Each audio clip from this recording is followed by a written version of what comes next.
This next plot is still with D06 this time, but this time we've reduced the seed rate down to 40 seeds planted per square metre. The first plots were 80 seeds per metre planted. What we're certainly seeing with these wider row placement machines, and I know it's been reported from a number of quarters now, is that we do need to reduce the seed rate at sowing time. It's quite tempting, certainly the thought process would suggest that maybe we put more seed in, we're more likely to get the sufficient plant stand by using these types of systems. But actually what we're learning is that because we're putting them in wider rows, if we actually pack the seed into a row, which if we don't adjust the seed rate down, obviously we are doing, because we're putting each seed down fewer coulters, then actually what happens over the first month or so is that the plants spend their time arguing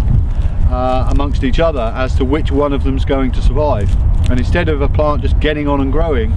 it's always arguing with its neighbour and making room for itself before it really sets about establishing itself for the winter months. However, what we're seeing by putting or halving the seed rate in this case down to 40 seeds per square metre is that when the plants come up, they've got plenty of room between the plants in the row, and they just get on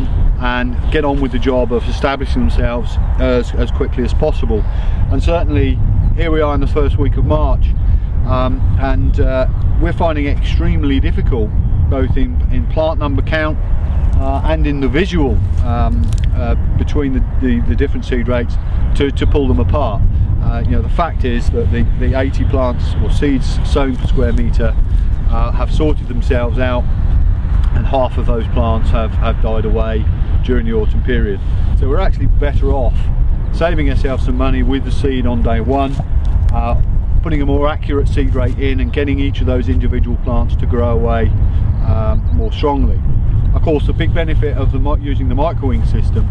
is what we've seen over the last 2 years is that we're actually effectively drilling, so we can put each of those 40 seeds per square metre, we can be fairly sure that the vast majority of them are going to go into good soil conditions, be covered, drilled to the right depth, and have the best chance of growing away from that point. We've also treated the 40 seeds with primary P, and I'm stood in that plot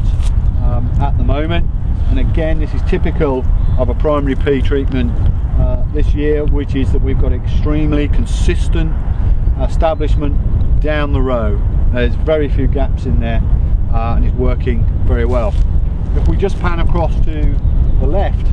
to the right, which is actually 40 seeds per square metre without primary P, that's actually largely irrelevant, because this is where I admit to making a mistake here, and having recalibrated my machine, reset my machine from 80 seeds to 40 seeds per square metre. I actually neglected to check how much seed I'd got in it and started to run out of seed coming back up the field here. Soon realised, but not sure how many seeds per square metre we put in there.